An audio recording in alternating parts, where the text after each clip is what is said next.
Hello and नमस्कार दोस्तों। आज इस वीडियो में हम बात करने वाले हैं बहुत ही इंटरेस्टिंग मूवी के बारे में। तो यहाँ पे आज हम बात करेंगे द परस्यूट ऑफ हैप्पीनेस।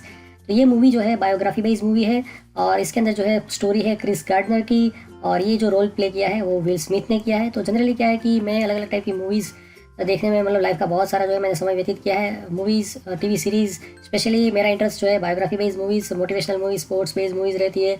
और उसके अलावा जो है कॉमेडी मूवीज़ रहती है। उसके अलावा आप साइंस फिक्शन की मूवीज़ रहती है, एनिमेशन मूवीज़ रहती है। तो ऐसी सब मूवीज़ को मैं देखता रहता हूँ। और यूट्यूब के वीडियोस भी मैंने बहुत सारे देखे हैं। तो चलिए यहाँ पे जो है हम एक पूरी वीडियो सीरीज़ को स्टार्ट करते हैं, जिसके अंदर आपको मैं डिफरेंट स्टोरीज़ बताऊँगा, जो जो मूवीज़ मुझे मतलब अच्छी लगती है। और उसके बारे में आपको बताऊंगा और उससे आप क्या सीख सकते हैं उसको भी मैं बताऊंगा। तो यहाँ पे आप देख सकते हैं कि क्रिस गार्डनर की स्टोरी है ये, जो कि विल स्मिथ ने प्ले की है। और ये एक्चुअल में अमेरिकन पर्सन थे। और अमेरिका में आपको पता ही होगा कि लाइफ इज़ ए हार्ड अगर आपके पास जॉब नहीं है। तो ये जो एक कंपनी में काम करते थे और उस कंपनी मतलब वो कंपनी जो है एक मशीन बनाती थी, बॉन्ड डेंसिटी स्कैनर करके। तो उसने जो भी पैसे कमाए थे उसको ऐसा था कि चलो अब ज़िंदगी में आगे बढ़ा जाए। और कुछ $8,000 वो कमाते थे और उनको इच्छा थी कि अभी आगे जाके जो है वो ज़्यादा पैसे कमाएं और अपनी लाइफ को जो है वो अच्छे से बिताए। तो उनकी एक वाइफ भी थी, शेरी डाइसन करके। और इनका एक बेटा भी था, जो कि एक मतलब 5 या 10 साल के आसपास का आई थिंक था। तो वो फुल डे केयर सेंटर जो होता है उसके अंदर पढ़ने के लिए जाता था। और उसका मतलब फादर क्रिस गार्डनर और उसकी मोम जो थे वो दोनों काम पे जाते थे। तो यहाँ पे जो है क्रिस गार्डनर ने क्या किया कि ये वाला मशीन जो है अपने सारे पैसे लगा के ये मशीन जो है खरीद ली। सभी 20-25 या तो 30 के आसपास कुछ खरीदी थी और घर पे जो है स्टेक कर दी, घर पे रख दी और इसको बेचना जो है स्टार्ट कर दिया। बट ये जो है मशीन मार्केट में फ्लॉप हो चुकी थी और कोई इसको ख़रीदना ही नहीं चाहता था। और हर महीने जो है मतलब 3 से 4 मशीन अगर ये बेच पाता तो ही वो अपना जो है रेंट भर पाता, अपने बच्चों और अपने वाइफ का जो है केयर कर पाता। बट एक्चुअली में बिक ही नहीं रही थी कई टाइम से। और उसकी वाइफ को उस रीज़न से जो है डबल शिफ्ट करनी पड़ती थी, डबल ट्रिपल शिफ्ट कई बार करनी पड़ती थी, जिसके कारण जो है वो बहुत ही फ्रस्ट्रेट हो गई थी। तो यहाँ पे शेरी डाइसन जो है वो काफ़ी जो है फ्रस्ट्रेट हो चुकी थी। और यहाँ पे जो है एक समय ऐसा आ गया कि उसने जो है मतलब क्रिस गार्डनर जो है उसको छोड़ने की बात कर दी। और उस दरमियान जो है क्रिस गार्डनर जो है एक अपनी मशीन लेके एक बिल्डिंग के पास से गुजर रहा होता है। उस टाइम पे वहाँ पे एक पर्सन जो है वो एक फेरारी कार लेके वहाँ पे स्टॉप होता है। और अंदर जा मतलब अंदर वो बिल्डिंग के अंदर जाता है। तो वो देख के क्रिस गार्डनर जो है वो बहुत ही मतलब इम्प्रेस हो जाता है। और वो पूछता है कि भाई आप क्या काम कर रहे हो और आपने ये कार कहाँ से ली, मतलब या तो ये कार आपने कहाँ से ली और ये कार पाने के लिए आप पैसे कहाँ से मतलब अर्न करते हो। तो उसने बताया कि भाई मैं स्टॉक ब्रोकर हूँ। तो उसने फिर वहाँ पे ये बताया और बाद में इसको भी मतलब क्रिस गार्डनर को भी जो है थोड़ी सी लालच हो गई। तो वो हर टाइम उसका जो एचआर मतलब ये कंपनी जो थी उसका एचआर था उसको फ़ोन पे पर्सनली कहीं ना कहीं उसको जो है अप्रोच करता रहता था और उसको पूछता रहता था कि भाई ये कंपनी में मुझे अगर जॉब चाहिए तो क्या कर सकते हैं, ये फलाना ढिमकाना बार बार जो है उसको फॉलोअप लेता रहता था। तो एक दिन एक ऐसा उनको चांस भी उसको मिलता है कि उसके अंदर जो है ये वाला कैरेक्टर जो है यहाँ पे आप देख सकते हैं आ गया। ओके, तो उसका नाम था जय क्रिस्टलर वो मूवी के अंदर। तो ये कैरेक्टर जो था ये एचआर था वो कंपनी के अंदर, स्टॉक मार्केट वाली जो कंपनी थी उसके अंदर ये एचआर था। और एक टाइम ऐसा था कि जो क्रिस गार्डनर है वो इसके साथ कार में बैठ के जाता है। और ये मतलब जो एचआर है वो एक एचआर जो है एक रूबी क्यूब जो है उसको सोल्व करने की कोशिश कर रहा होता है। बट उससे वो हो नहीं पा रहा है। वो बार बार क्रिस गार्डनर उसको बोल रहा है कि मैं इंटेलिजेंट हूँ, I can do this and that. And तो वो एचआर जो है उसको वो रूबी क्यूब थमा देता है और बोलता है कि भाई तुम्हारे पास आधे घंटे या इतना कुछ समय है, इसको सोल्व करके बताओ।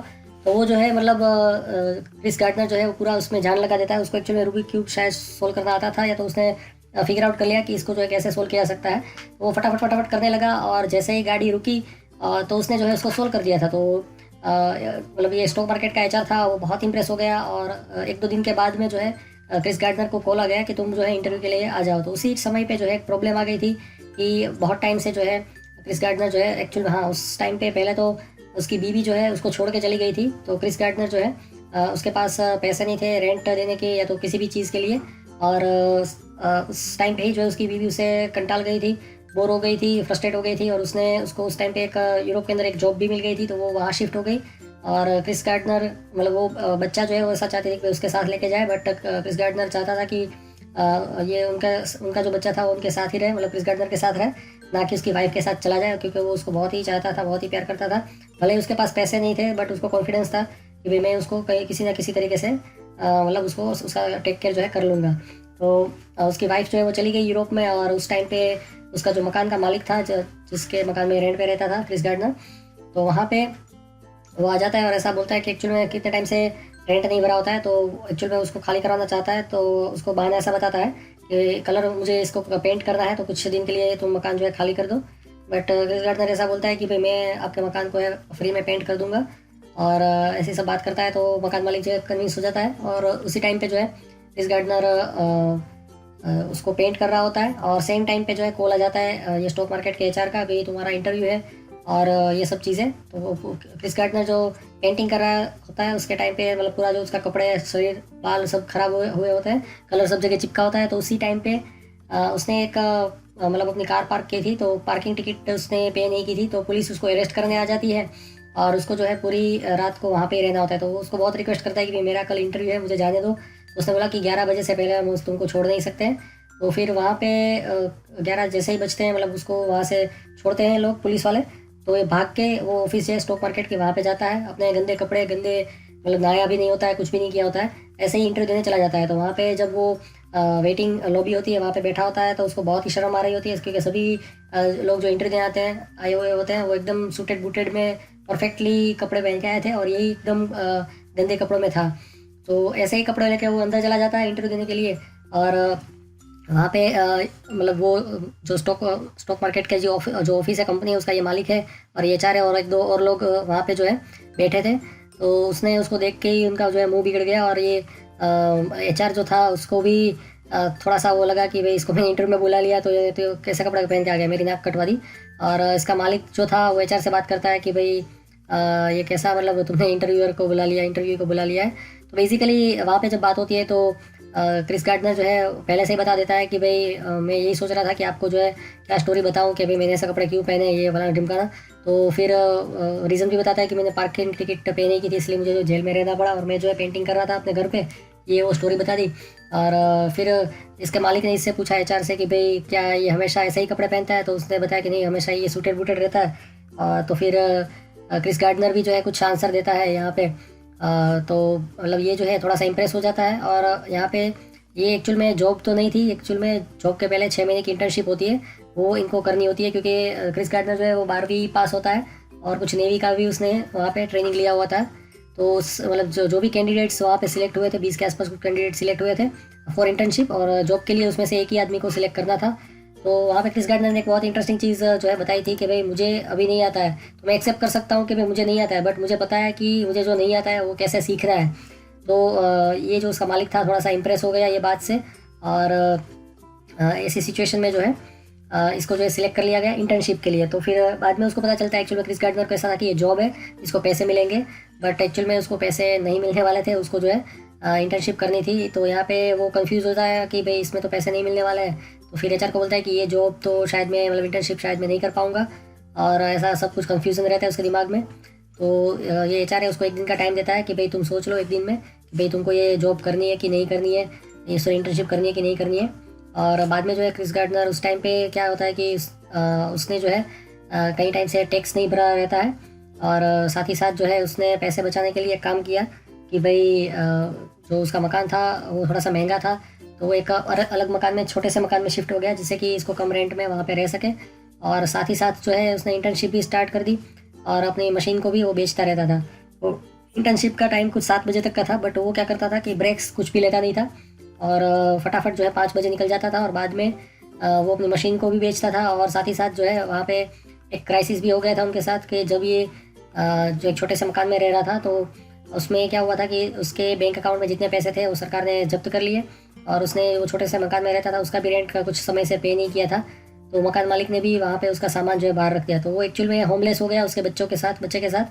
और मतलब उसकी हालत भी जो है काफ़ी ख़राब हो गई थी। तो उसके पास एक मशीन बचा था, वो मशीन मतलब ये जो उसका बोन डेंसिटी स्कैनर था, तो वो मशीन लेके वो जो है और अपना सामान लेके जो है रोड पे आ जाता है। तो उसने क्या किया, मेट्रो स्टेशन जो होता है वहाँ पे चला गया, वहाँ के टॉयलेट में वो रात को रहता था।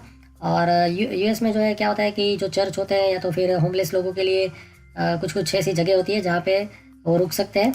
तो एक्चुअल में कुछ जगह पे वो गया था, कुछ ऑर्गेनाइजेशंस के पास गया था, बट कुछ मतलब उसमें जो था वो महिला और बच्चों को ही रहने के लिए देते थे। बट वो उसने वहाँ पे अंदर जाके उसका एनवायरनमेंट देखा तो पहले उसने सोचा कि उसके बच्चे को जो है वहाँ पे छोड़ दें और वो कहीं पे भी सेटअप हो जाए। बट उसने देखा कि अंदर जो है सब लोग बहुत ही ख़राब लोग रहते थे वहाँ पे। तो उसने उसकी जगह कोई और मतलब प्लेस जो है ढूंढना शुरू कर दिया। एक चर्च था जहाँ पे वो रह सकता था, बट वहाँ पे बहुत ही लंबी लाइन रहती थी और उसके अंदर जैसे कि फर्स्ट कम फर्स्ट सर्व था, जो पहले आ जाता है उसको रात को रुकने के लिए और फ्री खाना भी वहाँ पे मिल जाता था। तो वहाँ पे जाने के लिए एक्चुअल में उसको जो है अपनी कंपनी से फटाफट जल्दी आना पड़ता था लाइन में खड़े रहने के लिए। तो उसमें क्या था कि वो एक बहुत बड़ा इश्यू था। तो कुछ टाइम के लिए उसको वहाँ पे मतलब रहना जो है हो गया और किसी तरह 6 महीने उसने वहाँ पे निकाल दिए इंटर्नशिप करते हुए, ऐसे यहाँ वहाँ घूमते हुए। और इस तरीके के जो ऑर्गेनाइजेशंस थे, चर्चिज़ थे, वहाँ पे वो रहता था, किसी भी तरीके से जो है खाना खाने का जुगाड़ करता रहता था। और उसके पास जो कुछ मशीनें बची थी बोन डेंसिटी स्कैनर वाली, तो उसको वो सेल करके जो भी कुछ सेविंग होता था उससे अपना सर्वाइवल कर रहा था। और लास्ट डे था ये 6 महीने के बाद उसने बहुत मेहनत की और अपना मतलब मशीन भी बेच रहा था और साथ ही साथ कुछ उसने क्लाइंट भी जो है ये स्टॉक मार्केट में इन्वेस्ट करने के लिए ढूंढ लिए, जिससे कि कंपनी जो है बहुत ही उसके काम से इंप्रेस हो गई। और उसकी एक रिटर्न टेस्ट भी थी लास्ट 6 महीने के बाद में, उसमें भी उसने जो है उसको पास कर लिया था और बाद में वो सिलेक्ट हो गया वो कंपनी के अंदर। और उसकी लाइफ 6 महीने जो उसकी लाइफ थी, बहुत ही ख़राब समय था उसके जीवन का, वो वहाँ से वो निकल गया। तो एक्चुअल में ड्यूरिंग ये जो पीरियड था उस टाइम पे उसने अपने बच्चे को एक नसीहत दी थी, जिस कारण से जो है ये मूवी का एक मतलब बहुत ही बेस्ट डायलॉग है। उसके अंदर इसको मतलब क्रिस गार्डनर जो है अपने बच्चे को बताता है कि भाई सब लोग जो है तुम्हें बोलेंगे कि तुम ये नहीं कर सकते हो, तुमसे नहीं हो पाएगा, तो कभी ऐसा उसको एक्सेप्ट नहीं कर लो। मतलब जो भी चैलेंजेस है तुम्हारी लाइफ में आ रहे हैं उसको तुम फेस करो और उससे बाहर निकलने की कोशिश करो। तो ये एक मूवी है और यहाँ पे आप देख सकते हैं कि उसके बाद में जो है जैसे ही वो स्टॉक ब्रोकर बन जाता है तो उसका लाइफ का जो ग्राफ है एकदम से ऊपर चढ़ जाता है। धीरे धीरे उसने अपनी खुद की कंपनी भी जो है स्टार्ट कर दी है क्रिस गार्डनर ने। और मतलब यहाँ पे आप देख सकते हैं कि मल्टी मिलियनर बन गया है। अभी इसकी एज है 66 ईयर्स।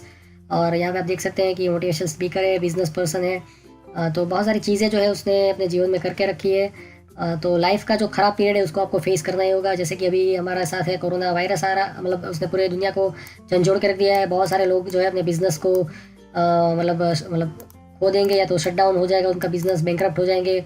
मे बी कई लोग आपको जो है ऐसा सुनाई देगा कि उन्होंने जो है पूरी फैमिली के साथ सुसाइड कर लिया। बट आप जो है हिम्मत ना हारें, क्योंकि जीवन का यही नियम है कि कोई हारता है कोई जीतता है। तो आपको जो है जीतना है।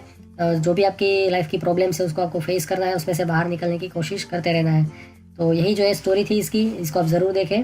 और ये जो है आपको अमेज़ोन से यहाँ पे आपको मिल जाएगी रेंट पे, अगर आपको चाहिए, बाय करना है आपको, जो भी आपको ऑप्शन चाहिए यहाँ से आप उसको देख सकते हैं, ख़रीद सकते हैं। और बाकी जो है अलग अलग रिसोर्सेज से आप इसको देख सकते हैं। तो हिंदी इंग्लिश दोनों में अवेलेबल है, इसको आप ज़रूर देखें और अपने जीवन में जो है मोटिवेट हो। तो आज की वीडियो में बस इतना ही। आपको भी ऐसे कोई अच्छी मूवी पसंद है आप कमेंट सेक्शन में बता सकते हैं जिसकी स्टोरी मैं आपको बताऊं। So thank you and goodbye, stay awesome.